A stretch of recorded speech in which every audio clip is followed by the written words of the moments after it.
সবাইকে চলে এসেছি অনেক দিন পর একটা ভিডিও নিয়ে। বাড়িতে এসে প্রচুর আলসেমি লাগছে ভিডিও আপলোড করতে, ভয়েস ওভার করতে। আর মাঝে মধ্যে মনে হয় মিনিটে মিনিটে আমি ভিডিও আপলোড করি, আর মাঝে মধ্যে ভীষণ আলসেমি লাগে। তখন ইচ্ছে করে না ভিডিও থাকলেও সেগুলো ভয়েস দিয়ে এডিট করে আপলোড করতে।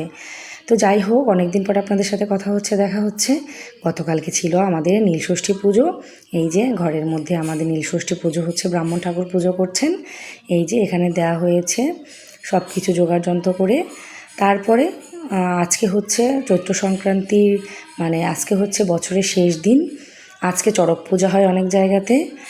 তারপরে এই যে গতকালকে উপোস করেছিলাম, আজকে এই যে পালন করব। সকাল সকাল রান্না বসিয়ে দিয়েছি, ভাত, আলু সিদ্ধ, কলা সিদ্ধ, বেগুন সিদ্ধ, এগুলো ভর্তা করব। আর এই যে আলু ভাজবো, বেগুন ভাজবো, আর কুমড়া ভেজে নেব।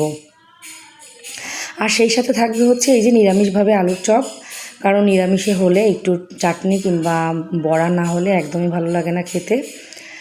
আর তার সাথে থাকবে ওই যে আলু, কলা এবং হচ্ছে বেগুনগুলো সুন্দর করে মরিচ ভেজে ভর্তা করে নিয়েছি।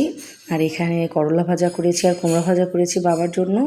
আর এখানে আছে ছেলের জন্য আলু ভাজা, আর সাথে ছিল পাঁচমিশালি তরকারি, নিরামিষ তরকারি।